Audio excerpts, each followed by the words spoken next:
এখান থেকে আমরা শিক্ষা পাই, কোনো বিনদেশি যদি আমাদের দেশ দখল করতে আসে, আমরা প্রয়োজনে পেটে পাথর বাঁধব, অস্ত্র নিব, তবু আমরা আমাদের দেশ ছেড়ে দিব না। জোরে বলেন ঠিক কিনা? সম্মানিত মুসল্লিন কেরাম, পর্দার অন্তরালে অবস্থানরত অত্যন্ত শ্রদ্ধেয়া সম্মানিতা মা ও বোনেরা, আল্লাহ রাব্বুল আলামিনের দরবারে লাখো কোটি শুকর ও সুজুদ যে আল্লাহ তাআলা ইসলামের এই দুর্যোগপূর্ণ সময়ে, ফিতনা ফাসাদের জামানায় দুনিয়ার সমস্ত ব্যস্ততা থেকে ফারেক করে জুমার নামাজ আদায় করার জন্য পৃথিবীর সর্বশ্রেষ্ঠ জায়গা আল্লাহ তাআলার পবিত্র ঘরে মসজিদে আমরা কতিপয় ইসলাম প্রিয়, দিন প্রিয়, ইমানদার মুসলমান ভাইদেরকে আসার বসার তৌফিক দিয়েছেন। বাড়িতে মা বোনদেরকেও জোহরের নামাজ আদায় করার জন্য প্রস্তুতি গ্রহণ করার তৌফিক দিয়েছেন। এই জন্য আল্লাহ রাব্বুল আলামিনের দরবারে অন্তরস্থল থেকে কালিমাত শুকর আদায় করি, বলি আলহামদুলিল্লাহ। সম্মানিত মুসলিম কেরাম, গত 2 জুমায় আমরা সূরাতুল আসর সম্পর্কে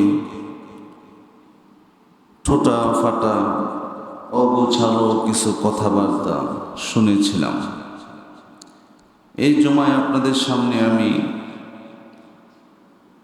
আলোচনা করব পবিত্র কোরআন কারিমের ক্রম ধারাবাহিকতায় 110 নম্বর সূরা, সূরাতুন নাসর নিয়ে। আল্লাহ রাব্বুল আলামিন এই সূরাটিকে নাজিল করেছেন সর্বশেষ সূরা হিসাবে। আমরা কোরআনের ভিতরে যে 114টি সূরা দেখি, এই সিরিয়ালটা পরবর্তী জামানায় হযরত উসমান গনি রাদিয়াল্লাহু তাআলার যুগে এসে দেওয়া হয়েছে। এর আগে কোরআন ছড়ানো ছিটানো ছিল, কারো কাছে একটি সূরা ছিল, কারো কাছে কয়েকটি আয়াত ছিল। এই সবগুলোকে একত্রিত করে আমরা যেন মুখস্থ করতে পারি, এই সুযোগ দেওয়ার জন্য প্রতিটা সূরাকে ধারাবাহিকভাবে সাজানো হয়েছে। আর এই হিসাবে 110 নম্বর সূরা হলো সূরাতুন নাসর। উল্টা হিসাব করলে এটি কোরআনের 5 নম্বর সূরা। এই সূরাটি ছোট, কিন্তু এর তাৎপর্য অনেক বড় এবং বেশি। এর ভিতরে আয়াত আছে 3টি, রুকু আছে 1টি। সূরাটি অবতীর্ণ হয়েছে মদিনায়। কোথায়? আল্লাহ রাসূলের শেষ জীবনীতে তিনি মদিনায় ছিলেন। এই সূরাটি আল্লাহ তাআলা মদিনায় নাজিল করলেন। এই সূরার ভিতরে বাক্য আছে 23টি, 23টা শব্দ আছে, আর অক্ষর আছে 77টি। 77টি অক্ষর মিলে যে সূরা, এই সূরাটি অবশ্যই বেশি বড় নয়। কোরআনের যে ছোট কয়েকটি সূরা আছে, সূরাতুল কাউসার, সূরাতুল ইখলাস, সূরাতুল আসর, সূরাতুন নাসর, সূরা কুরাইশ, এই সূরাগুলো থেকে একটি সূরা হলো সূরাতুন নাসর। আজকে আমি আপনাদের সামনে এই সূরা থেকে আলোচনা করব। কেন? কারণ আমরা যে মাসে অবস্থান করতেছি, এই মাসের নাম কি? ডিসেম্বর মাস। ডিসেম্বর মাস হলো আমাদের বিজয়ের মাস। আর আল্লাহ রাব্বুল আলামিন সূরার ভিতরে মুসলমানদের বিজয়ের কথা উল্লেখ করেছেন, বলেন সুবহানাল্লাহ। আসুন আগে আমরা বরকতের নিয়তে সূরাটি একবার পড়ি। আউযু বিল্লাহি মিনাশ শাইতানির রাজীম। বিসমিল্লাহির রাহমানির রাহিম। ইযা জাআ নাসরুল্লাহি ওয়াল ফাথ ورأيت الناس يدخلون في دين الله أفواجا فسبح بحمد ربك واستغفر إنه كان توابا আমার ভাইয়েরা, আল্লাহ রাব্বুল আলামিন বলছেন যে হে দুনিয়ার মানুষেরা তোমরা শোনো, যখন আল্লাহ তাআলার সাহায্য আসে, যখন আল্লাহ তাআলা বিজয় আসে, আল্লাহ যখন তোমাদেরকে সাহায্য করবেন, বিজয় দান করবেন, তখন তোমরা দেখতে পাবে দুনিয়ার মানুষেরা তোমাদের দিনের দিকে, ধর্মের দিকে দলে দলে প্রবেশ করছে। তখন তোমরা আল্লাহ তাআলার তাসবিহ পাঠ করবে, আল্লাহ তাআলার প্রশংসা করবে এবং আল্লাহ তাআলার কাছে ইস্তেগফার করবে, ক্ষমা প্রার্থনা করবে। আমার ভাইরা, আল্লাহ রাব্বুল আলামিন এই সূরাটিকে আমাদের জন্য বিজয়ের সুসংবাদ হিসেবে নাজিল করেছেন এবং এই আয়াতগুলোর মধ্যে আল্লাহ তাআলা আমাদেরকে জানিয়ে দিয়েছেন কখন আমাদের বিজয় আসবে, আর বিজয় আসার পর আমাদের কাজটা কি, কর্মসূচিটা কি, সেটিও আল্লাহ তাআলা জানিয়ে দিয়েছেন। বিজয় মানে এই নয় যে বিজয়কে কেন্দ্র করে 16 ডিসেম্বরে অশ্লীলতা, বেহায়াপনা আর বেলাল্লাপনা করা হবে। কি বলেন, বিজয়ের অর্থ কি এইটা যে ডিজে পার্টি দেওয়া হবে, নাচ গান করবে, যুবক যুবতীরা একসাথে নাচানাচি করবে, গান বাদ্য করবে, অশ্লীলতা করবে? এই জন্য আল্লাহ তাআলা আমাদেরকে বিজয় দেননি। দীর্ঘ 9 মাস বাংলাদেশের দামাল ছেলেরা যুদ্ধ করে এই বিজয় অর্জন করেছিলেন, তাদের কবরে গুনাহ পাঠানোর জন্য নয়, বরং সওয়াব পাঠানোর জন্য। জোরে বলেন ঠিক কিনা? আমার ভাইয়েরা, এই সূরাটি কখন নাজিল হয়েছে? নবী করিম সাল্লাল্লাহু আলাইহি ওয়াসাল্লামের ইন্তেকালের কিছুদিন পূর্বে, বিদায় হজের ভাষণের কয়েকদিন পূর্বে এই সূরাটি নাজিল করা হয়েছিল। কেন? রাসূল করিম সাল্লাল্লাহু আলাইহি ওয়াসাল্লামকে অত্যাচার করে, নির্যাতন করে কাফেররা মক্কা থেকে বের করে দিয়েছিল, যেখানে তার জন্মভূমি। তিনি তার জীবনের 53টা বছর তার জন্মভূমি মক্কায় কাটিয়ে দিয়েছিলেন। সুবহানাল্লাহ। আমার মুসলমান ভাইরা, আল্লাহ নবী বিশ্বনবী আকায়ে নামদার তাজদারে মদিনা আহমদ মুস্তফা জনাবে মুহাম্মদুর রাসূলুল্লাহ সাল্লাল্লাহু আলাইহি ওয়াসাল্লাম যখন কাফেরদের অত্যাচারে অতিষ্ঠ হয়ে পবিত্র মক্কা নগরী ছেড়ে দিয়ে মদিনার দিকে যাচ্ছিলেন, আর ফিরে ফিরে নিজের জন্মভূমি মক্কাটা বারবার তাকিয়ে দেখছিলেন। বলেন সুবহানাল্লাহ। আল্লাহ নবীজির কলিজা ফেটে যাচ্ছিল, হৃদয়ে রক্তাক্ত হচ্ছিল। রাসূল মক্কার দিকে তাকিয়ে বলছিল, হে মক্কা, আমি মুহাম্মদ তোমাকে ভালোবাসি, আমি এত ভালোবাসি, মক্কার লোকেরা যদি আমাকে অত্যাচার করে বের না করে দিত, আমার সারাটি জীবন তোমার ভিতরে কাটিয়ে দিতাম। সুবহানাল্লাহ। আমার ভাইরা, আমরা জন্মের পরে আমাদের অবস্থান হয় 2 জায়গায়, বিশেষ করে 2 জায়গায়। একটা হলো আমাদের জন্মস্থান, আর একটা হলো কর্মস্থান। যেখানে আমরা কর্ম করি সেখানেও থাকি, যেখানে আমরা কর্মের জন্য, চাকরির জন্য বিভিন্ন কাজে সময় ব্যয় করি, সেখানের প্রতিও আমাদের ভালোবাসা হয়ে যায়। রাসূল যখন মদিনায় চলে গেলেন, মদিনার প্রতিও নবীজির ভালোবাসা হয়ে গেছে। আমার ভাইয়েরা, আমরা হাজী সাহেবরা যারা মক্কায় গিয়েছেন, হজ করে এসেছেন, উমরা করে এসেছেন, আর যারা মক্কা মদিনায় বিভিন্ন কাজের উদ্দেশ্যে থেকেছিলেন, প্রবাস জীবন কাটিয়েছেন, তারা জানেন মদিনার যেদিকে তাকাবেন সেদিকেই শুধু উহুদ পাহাড় দেখা যায়। মদিনার 4 ভাগের 3 দিক ঘিরে আছে উহুদ পাহাড়। কোন পাহাড়? আমার ভাইয়া, রাসূল তার জীবনের বাকি 10টি বছর মদিনায় কাটিয়েছেন। তখন তিনি মদিনার সাথেও আল্লাহ রাসূলের মহাব্বত হয়ে গিয়েছিল। আর নবীজি উহুদ পাহাড়ের দিকে তাকিয়ে বলতেন, আল উহুদু ইউহিব্বুনা ওয়া নাহনু নুহিব্বুহু। ও সাহাবীরা, এই যে উহুদ পাহাড় দেখছো, ওই উহুদ পাহাড় আমাদেরকে ভালোবাসে, আর আমি নবী মুহাম্মদও উহুদ পাহাড়কে ভালোবাসি। জুড়ে বলে সুবহানাল্লাহ। মক্কার কাফেররা খন্দকের যুদ্ধের সময় মদিনায় আক্রমণের ইচ্ছে করলো, আর তারা ইচ্ছা করলো যুদ্ধ করে মদিনায় আক্রমণ করে মদিনাতে থাকা সমস্ত সাহাবিয়ান মুসলমানদেরকে হত্যা করে তারা মুসলমান শেষ করে ফেলবে। আমার মুসলমান ভাইরা, এই উদ্দেশ্যে তারা মদিনার দিকে যুদ্ধ করার জন্য হাজার হাজার কাফেরেরা অস্ত্রে সজ্জিত হয়ে যখন মদিনার দিকে যেতে লাগলো, আল্লাহ রসুল সাহাবীদেরকে নিয়ে একটা চিন্তা করলেন যে মদিনার ভিতরে যেন কাফেরেরা ঢুকতে না পারে। মদিনার চতুর্দিকে তিনি খন্দক তথা পরিখা গর্ত খনন করবেন, এমন গর্ত খনন করবেন যেন কাফেরেরা যখন ওই দৌড়ায় আসবে ঘোড়া নিয়ে যেন ওই গর্তের ভিতরে পড়ে যায়। সাহাবীদেরকে নিয়ে সারা রাত সারা দিন কাজ করে পরিশ্রম করে আল্লাহর রসুল গর্ত খনন করছিলেন। গর্ত খনন করা অবস্থায় হঠাৎ করে বিশাল এক প্রস্তর খণ্ড সামনে চলে আসলো।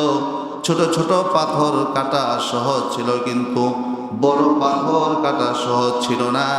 সাহাবীরা রসুলকে ডাক দিলেন, বললেন, ইয়া রাসূলুল্লাহ, এত বড় এত মোটা পাথর এইটা তো আমরা কাটতে পারতেছি না। আল্লাহ রসুল চলে আসলেন। তিনি আল্লাহু আকবারের ধ্বনি দিয়ে কুঠার হাতে নিয়ে যখন আঘাত করলো, আল্লাহর রহমতে আল্লাহর দয়ায় রসুলের বরকতে ওই পাহাড়টা চূর্ণ, ওই পাথরটা চূর্ণ বিচূর্ণ হয়ে গেল। বিরামহীনভাবে খাওয়া দাওয়া ব্যতীত ঘুম ছাড়া সাহাবীরা কাজ করছিলেন, পরীক্ষা খনন করছিলেন, কিন্তু প্রচণ্ড ক্ষুধা ছিল। আমার ভাইয়া, পেটের ক্ষুধা এত বেশি ছিল, সাহাবে একরাম ভাবতেছিলেন আল্লাহ রসুল আমাদেরকে ক্ষুধায় রাখছে আর তিনি খাবেন এমনটা হতে পারে না, রসুলেরও পেটের মধ্যে ক্ষুধা আছে। এরপরে তারা সান্ত্বনা পাওয়ার জন্য নবীজির কাছে গেলেন, বললেন, ইয়া রাসূলুল্লাহ, আপনি দেখুন। পেট থেকে কাপড়টা সরাই দেখালেন, নবীজি আপনি দেখুন আমাদের পেটের মধ্যে আমরা ক্ষুধার যন্ত্রণা সহ্য করতে না পেরে পাথর বেঁধে রেখেছি। বলেন সুবহানাল্লাহ। আল্লাহ নবী বিশ্বনবী বললেন, ও সাহাবীরা, তোমরা পেটের মধ্যে পাথর বেঁধেছ, আমাকে দেখাচ্ছ, এবার তোমরা দাঁড়াও, আমি তোমাকে দেখাই। আল্লাহ রসুল নিজের পেট থেকে জুব্বাটা সরালেন, আর সাহাবীরা দেখতে পেলেন রসুলের পেটের উপরে দুইটা পাথর বাঁধা। বলেন সুবহানাল্লাহ। সাহাবীদের পেটে একটা পাথর আর নবীজির পেটে দুইটা পাথর। আমার ভাইরা, তাহলে কি বোঝা গেল? আল্লাহ রসুল তিনি নিজের জন্মভূমি মক্কা ছেড়ে আসছেন, আর যেখানে তিনি বাকি জীবন কাটাচ্ছিলেন মদিনা, সেটাও আল্লাহ রসুলের সাথে মহাব্বতের সম্পৃক্ত হয়ে গেছে, এবং তিনি কাফেরদের সাথে যুদ্ধ করবে, তবুও মদিনা ছাড়বেন না। এখান থেকে আমরা শিক্ষা পাই, কোনো বিনদেশী যদি আমাদের দেশ দখল করতে আসে, আমরা প্রয়োজনে পেটে পাথর বাঁধব, অস্ত্র নিব, তবুও আমরা আমাদের দেশ ছেড়ে দিব না। জোরে বলেন ঠিক কিনা? আমার ভাইয়েরা, এই জন্য নিজের জন্মস্থানের প্রতি ভালোবাসা তৈরি করতে হবে, মহাব্বত থাকতে হবে। আমাদের একটা সমস্যা আছে। আমাদের সমস্যাটা কি? আমরা আমাদের দেশের প্রতি অনীহা বেশি, আমাদের দেশের প্রতি আমাদের মায়া নাই। বলে যে আপনি জানেননি ভাই, কি আমার ছেলেটা তো আগামীকাল আমেরিকা যাচ্ছে। কোথায় যাচ্ছে? কেউ এসে বলতেছে ফ্রান্সে যাচ্ছে, ইতালিতে যাচ্ছে, মানে বাহিরের রাষ্ট্রটা তার কাছে অনেক বড়, কিন্তু নিজের রাষ্ট্রের কোনো মূল্যায়ন নাই। আমার দেশ বাংলাদেশের প্রতি আমার এমন টান, শুধু হজ উমরার জন্য যদি মক্কা মদিনায় যাওয়া লাগে এটি করা যাবে, সারা জীবনের জন্য যদি যাওয়া লাগে ওইটিও করা যাবে, কিন্তু প্রবাস জীবন কাটানোর কোনো ইচ্ছা নাই। আমরা আমাদের দেশের প্রতি ভালোবাসা রাখতে পারি না, আমাদের দেশের প্রতি আমাদের মায়া নাই, মোহাব্বত নাই। এই জন্যই তো আমাদের সন্তানেরাও আমাদের দেশের প্রতি তাদের অন্তরে মায়া মোহাব্বত থাকতেছে না। আজকে আপনি ইউরোপ আমেরিকাতে যান, গিয়ে দেখেন আজানের নিয়ে আওয়াজ পান। আমাদের তো সৌভাগ্য, আমাদের দেশে পথে ঘাটে আমরা হুজুর পাই, এই জন্য হুজুরদের দাম নাই। 5 ওয়াক্ত নামাজের চতুর্দিক থেকে আমরা আজানের শব্দ পাই। কেন? আমাদের দেশটা স্বাধীন। জোরে বলেন ঠিক কিনা? এই যে আমাদের পার্শ্ববর্তী দেশ ভারতেই তো আমাদের এই শতকালের পুরানা ঐতিহ্যবাহী মসজিদ বাবরি মসজিদকে হিন্দুরা, উগ্রবাদী হিন্দুরা ভেঙ্গে চুরমার করে দিয়েছে। জোরে বলেন ঠিক কিনা? তো আমরা কেন এই স্বাধীনভাবে নামাজ রোজা আদায় করতে পারছি, ইবাদত করতে পারছি? কারণ আমরা একটা স্বাধীন দেশে আছি। এই স্বাধীন দেশের মর্যাদাও কম না। কেউ কেউ তো বলে হুব্বুল ওয়াতানি মিনাল ঈমান, জন্মস্থানের প্রতি ভালোবাসা থাকা এইটাও একটা ঈমানের অংশ। তো ঈমানের অংশ সূত্রে যে হাদিসটি বর্ণিত, কেউ কেউ বলছে হাদিসটি জাল, কিন্তু রসুলের জীবনী থেকে আমরা যা শুনলাম, মক্কা মদিনার প্রতি রসুলের খুব ভালোবাসা ছিল।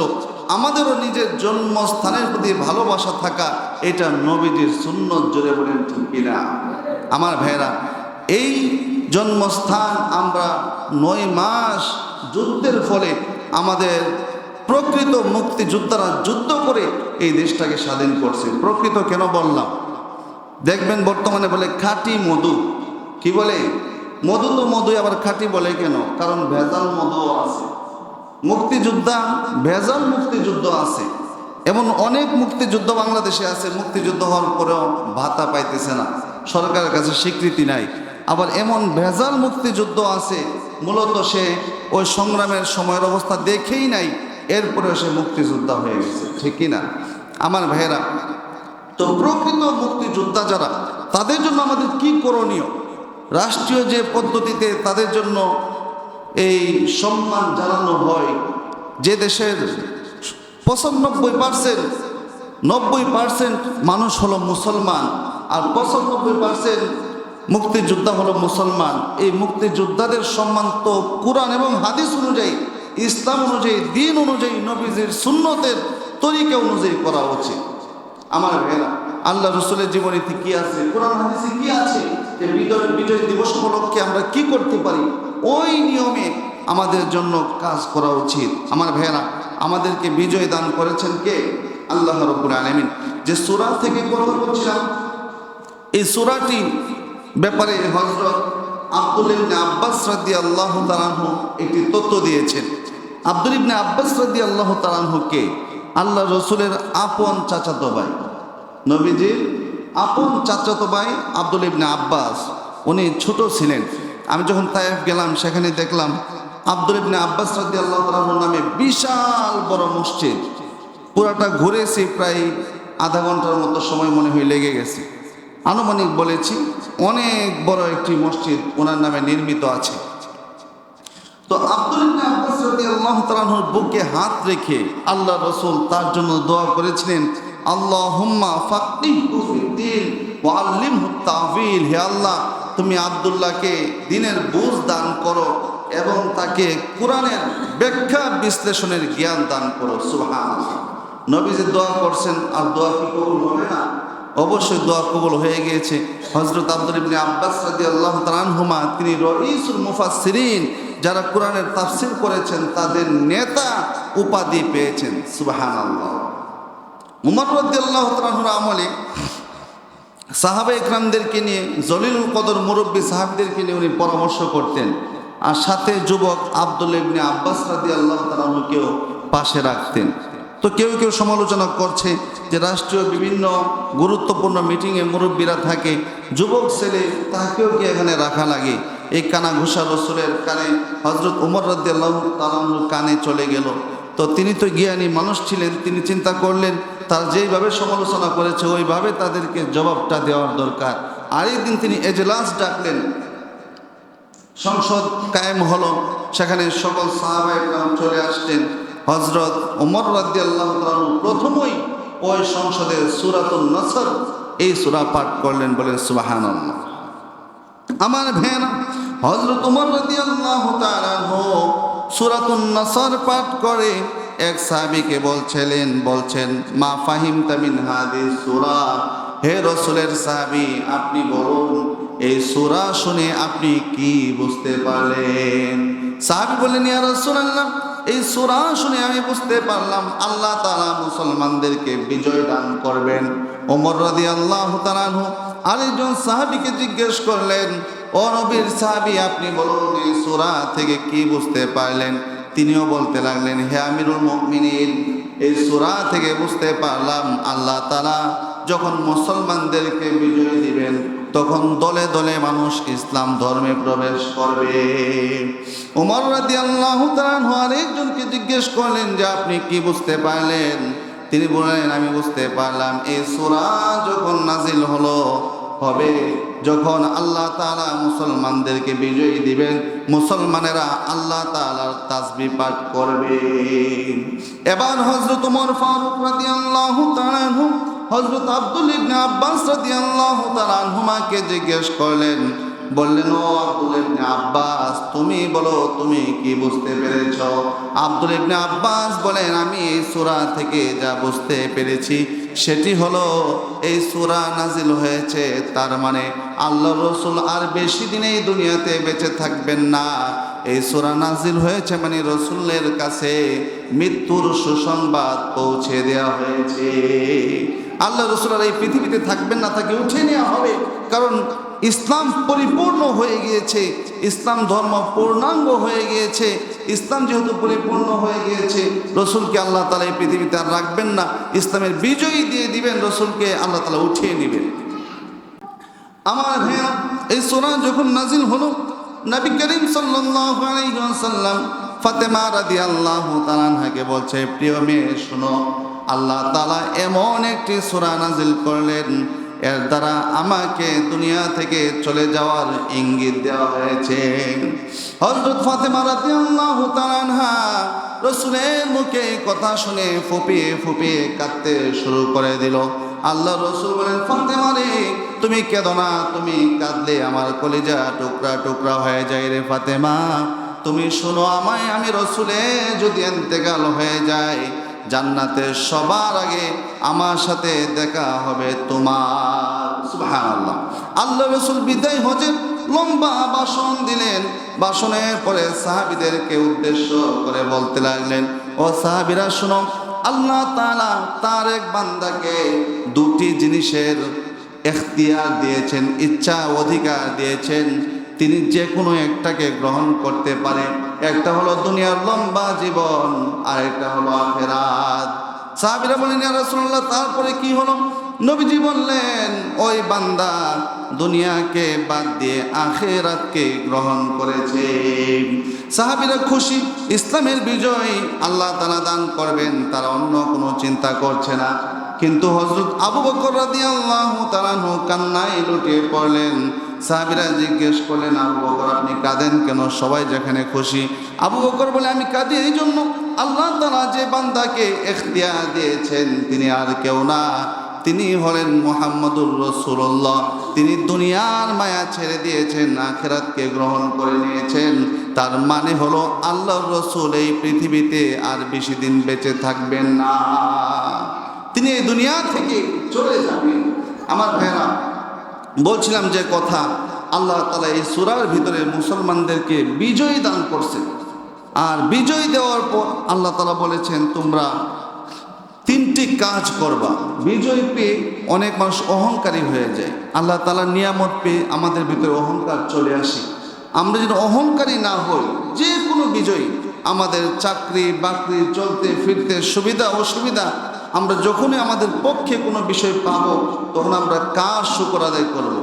আল্লাহ তাআলার শুকর আদায় করব, আমরা অহংকারী হব না। আল্লাহ পাক বলছেন, ফাসাব্বিহ বিহামদি রাব্বিকা, এক নম্বরে তুমি তাসবিহ পাঠ করো, সুবহানাল্লাহ, আলহামদুলিল্লাহ। এরপরে আস্তাগফিরহু, তুমি ক্ষমা প্রার্থনা করো। বলবেন যে হুজুর, যুদ্ধ করে কষ্ট করে বিজয় অর্জন করা হলো, তাহলে আমরা ক্ষমা প্রার্থনা করবো কেন? ক্ষমা চাইবো এই জন্য, বিজয় অর্জন করতে গিয়া আমাদের চলতে ফিরতে কোনো ভুল হয়ে যেতে পারে, এই ভুলটাও যেন আল্লাহ তাআলা মাফ করে দেন। ক্ষমা চাওয়ার আরেকটা অর্থ হলো, বিজয় অর্জন করতে গিয়া ও করার পরে আমাদের ভিতরে যেন অহংকার না আসে, হিংসা না আসে, এইটা থেকে আল্লাহ তাআলা যেন আমাদেরকে মুক্তি দান করেন। এই জন্য আল্লাহ তাআলার কাছে ক্ষমা চাইতে হবে। বলছিলাম যে কথা, 26শে মার্চ 1971 সালের 26শে মার্চে স্বাধীনতার ঘোষণা দেওয়া হয়েছে। এই 26শে মার্চের পর থেকে নিয়ে 16 ডিসেম্বর পর্যন্ত প্রায় 9 মাস পর্যন্ত এই দেশের যুবকেরা, আমার ভাইয়েরা, পাকিস্তানি বর্বরদের বিরুদ্ধে, ওই সময়ের বর্বর যারা মুসলমানদেরকে তাদের হক দিত না, মুসলমানদেরকে অত্যাচার করত, অবিচার করত, মুসলমানদের নারীদেরকে হেয় করত, তাদের বিরুদ্ধে যুদ্ধ করে এই দেশটাকে স্বাধীন করেছিলেন। আমার ভাইয়েরা, তো এই স্বাধীনতা অর্জন হওয়ার পরে মুসলমানেরা, এই দেশের মানুষেরা বিজয়ী হিসাবে তারা খুশি হয়েছে এবং বিজয় দিবস হিসেবে ঘোষণা করেছে 16 ডিসেম্বরকে। আর 16 ডিসেম্বর উপলক্ষে আমরা যেহেতু এই দেশের মানুষ, এই দেশের সাথে আমরা মোহাব্বত, আমাদের ভালোবাসা, নাকি এই দেশ ছেড়ে দেওয়ার কোনো ইচ্ছা আছে? নাই। এই দেশের প্রতি আমাদের ভালোবাসা, আমাদের মুরব্বীরা এই দেশের জন্য জান দিয়েছে, জীবন দিয়েছে, শহীদ হয়েছে। আমাদের জন্য করণীয়টা কি? নবী করিম সাল্লাল্লাহু আলাইহি ওয়াসাল্লাম সেই করণীয়টা বলেছেন যে দুনিয়াতে যে মানুষের শুকর আদায় করে না, সে আল্লাহ তাআলারও শুকর আদায় করে না। যাদের কারণে এই দেশ আমরা স্বাধীন পেয়েছি, 5 ওয়াক্ত আযান সুন্দরভাবে পাচ্ছি, 5 ওয়াক্ত নামাজ আমরা সঠিক সময়ে পড়তে পারতেছি, আমাদেরকে কেউ বাধা দিচ্ছে না, তাদের জন্য এই জুমা থেকে দোয়া করা। জোরে বলেন ঠিক কিনা? 16 ডিসেম্বর আগামী মঙ্গলবার আমাদের জামিয়া হাজী আব্দুল মতিন মাদ্রাসায় হাজী আলকাস আলী ছাত্র সংসদের পক্ষ থেকে বিজয় দিবস উপলক্ষে আমরা সাংস্কৃতিক অনুষ্ঠান, কুইজ অনুষ্ঠান, আমাদের দেশ সম্পর্কে আমাদের ছাত্ররা যেন জানে কোন দিনকে স্বাধীনতার দিবস বলা হয়, কোন দিনকে বিজয় দিবস বলা হয়, এই দেশের ইতিহাস কি, নানা বিষয়ে বক্তব্য, কবিতা আবৃত্তি, সঙ্গীত প্রশ্ন উত্তরের অনুষ্ঠান থাকবে আগামী সোমবারে। এরপরে আমরা দোয়া মাহফিল করব, আমাদের মুক্তিযোদ্ধাদের জন্য দোয়া করব। কারণ রাষ্ট্রীয়ভাবে যেহেতু দোয়ার পথ ছেড়ে দিয়ে ফুল দেওয়ার পথ বেছে নেওয়া হয়েছে, যেটা ইসলামের পদ্ধতি নয়, তারা তারারটা করুক, তারা তাদের হিসাব দিবে, আমরা আমাদেরটা করব। আমাদের কাজ হলো আমাদের মুরব্বীদের জন্য, মুক্তিযোদ্ধাদের জন্য এই দেশের প্রতি ভালোবাসা রেখে আল্লাহর কাছে দোয়া করা, আল্লাহ যেন তাদেরকে মাফ করে দেন, তাদের জন্য কুরআনুল কারীমের খতম করা। আমার ভাইয়েরা, এই কাজটি করতে পারবো তো ইনশাআল্লাহ। এবং নিজেদের সন্তানদেরকে দেশের প্রতি মায়া শেখাতে হবে। আমার ভাই, এই দেশে যে আমরা কি স্বাধীনতার সাথে আছি, আপনি বাহিরে না গেলে বুঝতে পারবেন না। ওই ভারতে কয়েকদিন আগে একটা কলেজের মধ্যে, ওখানে নামাজের ব্যবস্থা নাই, 3 জন মুসলমান যুবক তারা নামাজ পড়েছে। এই জন্য উগ্র হিন্দুরা তাদের বিরুদ্ধে আন্দোলন করেছে, এমনকি প্রকাশ্যে কান ধরে তারা দাঁড়িয়ে থেকে মাফ চেয়েছে। এই মনে হয় 10-12 দিন আগের ঘটনা। বলে, হুজুর আপনি কি ভারত বিরোধী? না, আমি ভারত বিরোধী না, ভারতে আমাদের মুসলমানেরা যে সমস্যার মধ্যে আছে এইটা বলতেছি। এই দেশ স্বাধীন হয়েছে, আপনি একজন হিন্দু মানুষকে তাকে গিয়ে অত্যাচার করবেন, এই অধিকার আপনাকে দেওয়া হয়নি। লা ইকরাহা ফিদ্দিন, ইসলাম নিয়ে বাড়াবাড়ি নাই। আপনি মুসলমান, আপনি অন্য ধর্মের মানুষকে অন্য দৃষ্টিতে দেখবেন, অত্যাচার করবেন, অবিচার করবেন, এর কোনো সুযোগ নাই। সে তার ধর্ম পালন করবে, লাকুম দীনুকুম ওয়ালিয়া দিন, তারা তাদের ধর্ম সুন্দরভাবে পালন করবে। রাষ্ট্রের যে দায়িত্ব আছে, যে সিস্টেম আছে, ওই সিস্টেম অনুযায়ী তারা রাষ্ট্রে থাকবে এবং দেশের হক তারা আদায় করবে, সরকারের ট্যাক্স তারা দিয়ে তারা তাদের কাজ করবে। আমরা কেন তাদেরকে অত্যাচার করব, অবিচার করব? কেন তাদের মন্দির পাহারা দিতে হবে? কেন সেখানে গিয়ে আমরা আক্রমণ করব? ইসলামের ইতিহাসে খেলাফতের যুগ আপনি পড়লে দেখবেন, কোথাও যে রাষ্ট্রে ইসলাম চালু ছিল, ইসলামী খেলাফত চালু ছিল, কোনো মুসলমান, কোনো হিন্দু, কোনো খ্রিস্টান, কোনো ইহুদি, কোনো ভিন্ন অবলম্বী মানুষের গির্জায় তাদের ইবাদত কানায় আক্রমণ করে না। জোরে বলেন ঠিক কিনা? এটা আমাদেরকে শিখতে হবে এবং জানতে হবে।